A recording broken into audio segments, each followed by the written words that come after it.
Hi everyone. Here I wanted to briefly discuss some aspects of the defamation lawsuit between actor Johnny Depp and ex-wife Amber Heard, who met through the Rum Diary movie in about 2008-2009. She claimed he was verbally and physically abusive to her and said he is paranoid and has a scary temper. There were also restraining orders, pieces written for the Washington Post, and lost movie contracts. So a nice and well-rounded toxic relationship. Based on a video clip, and I watched only one, I wanted to provide some of my own impressions based on nonverbals and body language of the two.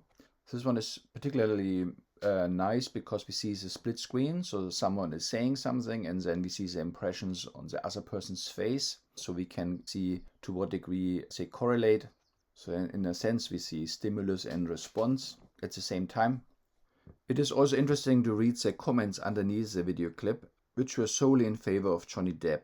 So if you believe in swarm intelligence, you would come up with the conclusions that Amber Heard is a large part of the problem here.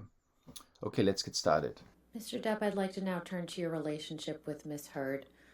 Can you please tell the jury how you met Miss Heard? So we can see already a lot here. Unsurprisingly, both were prepped for the court appearance. Both have their hair back to look more conservative, calm and controlled. In particular, long open hair with men doesn't come across well, and she looks like an Amish woman with her old-fashioned blouse, which doesn't show much skin. So she tells the jury, look, I'm simple, traditional, and conservative. I wouldn't do anything crazy. I'm poor, I'm innocent. Of course, furthermore, no lipstick, or at least no red one.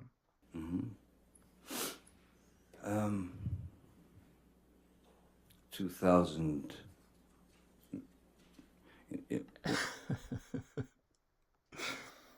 He doesn't remember when he met her. Very long pauses, tries to look vulnerable, goofy. She closes her eyes, which is a sign of annoyance. So also the elevated chin and eyebrows make her look a bit arrogant and entitled. So even in these first 20 seconds or less than 20 seconds, we can see already what kind of characters they're playing here. In around 2008, Hunter Thompson and I were going through some of his manuscripts of his books that have been published, and then I found this manuscript in one of his boxes, and it was called The Rum Diary, and I had heard about it, and I knew it was what they called his long-lost novel, in fact, the only novel he ever wrote. And I showed it to him, and Hunter was shocked. Oh my God, that's where it is, And So I'm surprised he's not interrupted to come to the point. So he's spending now 8 minutes describing how they met, even though a lot of this stuff has nothing to do with it. So she looks generally straight in the camera, a sign of innocence, with a stoic look to keep her emotions under control. And so he said, read me some, so I started reading. So he's sometimes laughing, so it makes him likable, it makes him look goofy. At the same time, he's breaking a bit his character. It seems a bit unintentional. So he's a quirky kind of guy, and that comes out as well. This to him, and he said, this is a movie, we must produce this together, and, he got all excited about the idea of doing that, so we went right into it, and we started to... Now she pretends she's taking notes, which allows her to look down without looking guilty. And it keeps her busy, and it makes her probably relaxed to be able to do something to dissipate some stress. Meetings to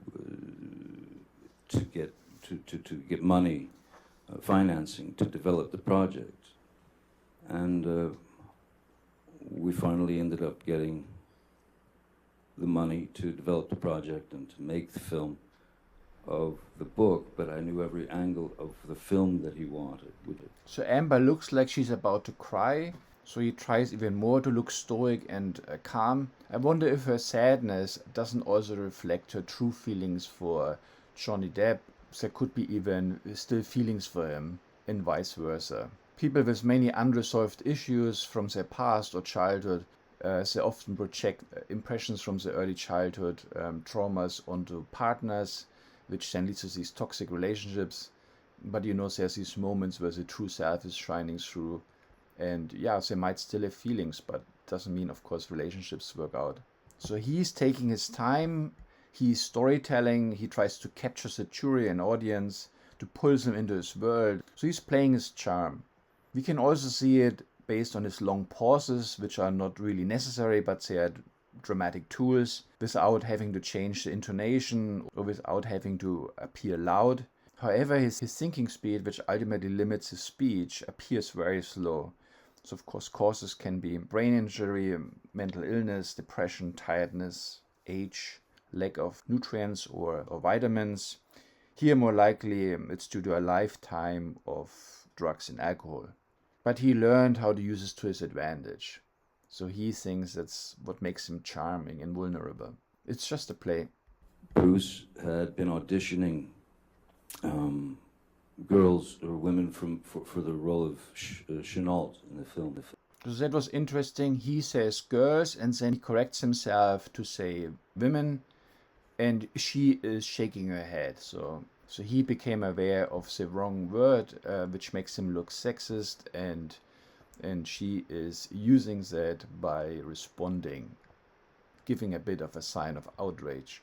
Johnny Depp doesn't seem in control. He's, I guess he's just himself. I'm sure in reality that's what she liked about him. And of course, after, when things go sour, these things are used against the partner later. So it's just a show. All a big lie. This one particular actress named Amber Heard,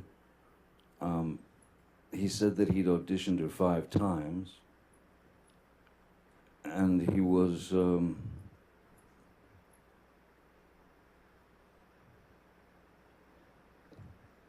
he wasn't sure about her capabilities as an actress with regard to the film. So long pauses where he looks into the camera just to come up with a simple word like the film, and didn't use the time to come up with something sophisticated. He used the time for dramatic purposes. So he just wants to show how he helped her as a poor actress to have a breakthrough. And the character and taking direction and that sort of thing. So he asked me if I would read with her for the... So he is a good guy, he's helping her, he's reading with her some really basic stuff. Far better idea that we just meet so that I can see how she behaves. He wanted to say, so I can see her, so it's all about the looks, again, the sexist part. She has an asymmetric smile, or one corner goes up the left side of her mouth, which is contempt. So he makes his little mistakes again and again, and she uses them. Again, originally, she probably liked this about him. See how she reacts, because that's really all it is. Reaction, behavior, and you don't have to push anything else, So they made an appointment. She came to my office. I took one look at her and I thought... One look at her, so he's admitting it is just about the looks. I took one look at her and I thought, yeah, that's the Chenault that Hunter wants. That's the one. That's the one, makes it sound more positive. Of course, the message is he just looked at her, so it was for her looks. I thought, yeah, she could definitely kill me. That's what Hunter wants. Interesting statement. I don't know if she tried to kill him in the movie or what this really meant, but he added it here for dramatic purposes. Yeah, you can see this from the pause, so he lets it sink in. And so we spoke, and she was sweet as pie, pleasant, again, intelligent, literate, very good taste. So he says all these positive things about her now, which makes him look completely innocent. A guilty person cannot say anything positive about the other person. So the fact that he says nice things about her is surely planned, but I think it also reflects his actual personality. based on his behavior and what he just said and her sad looks, I do think both have still feelings for each other. What I felt and what I told Bruce was, look, when you put someone in a situation that they're obviously going to feel under pressure, it's not the best way to really know what they're capable of. And I made suggestions such as, and which I ended up making to Ms. Heard. So he's again giving the impression he helped her to get her career started. And he makes mistakes here. He calls him Bruce, sometimes he calls him Mr. Robinson.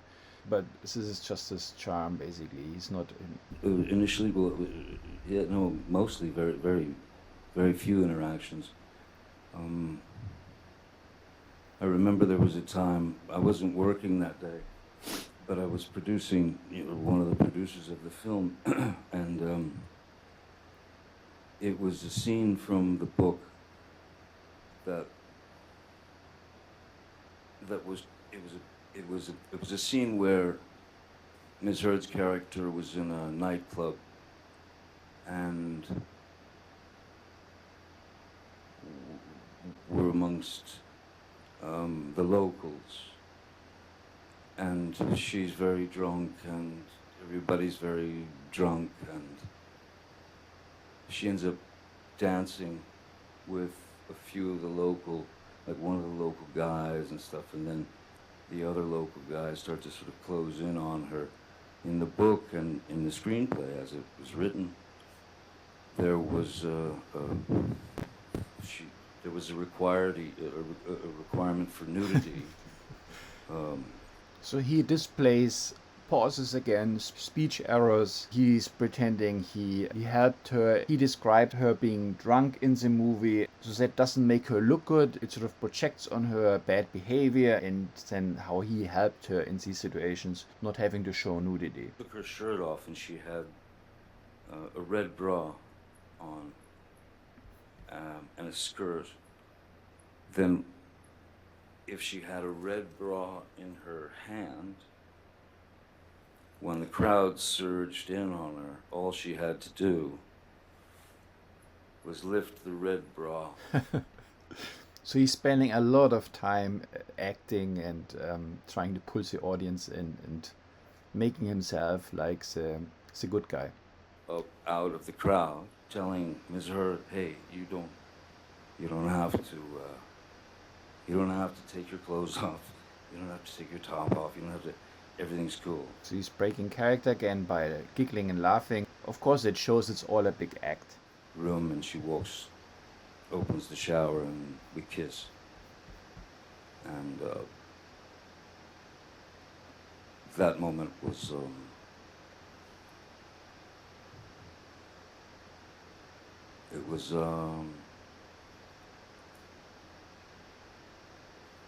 yeah, it felt like something.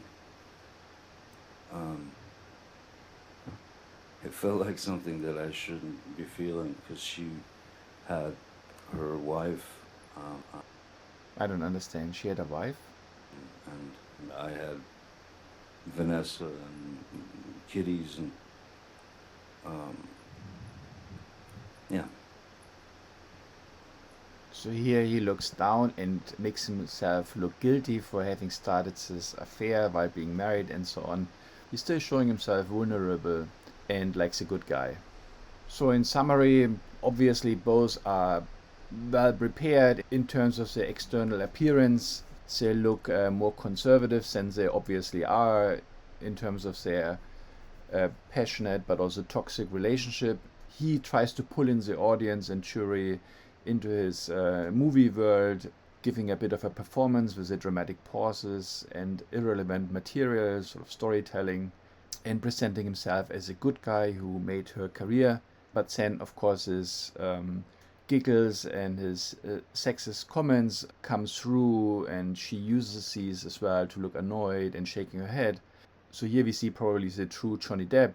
She now uses it against him. Also, I assume originally that this is what she liked about him. So he's not a fake character or persona. So it's all a big show, all fake. I do think, based on his positive things he said about her and her sad looks, they do have still feelings about each other, but this is masked by toxic influences from their past and trauma and so on as their childhood, and they project all of this onto each other, and it's about money and so on and so on. Okay, so this was my take on the defamation lawsuit, and I hope you liked my little analysis. I'm also looking forward to reading your comments and how you see this trial, and yeah, hope you enjoyed it, and talk to you next time. Bye.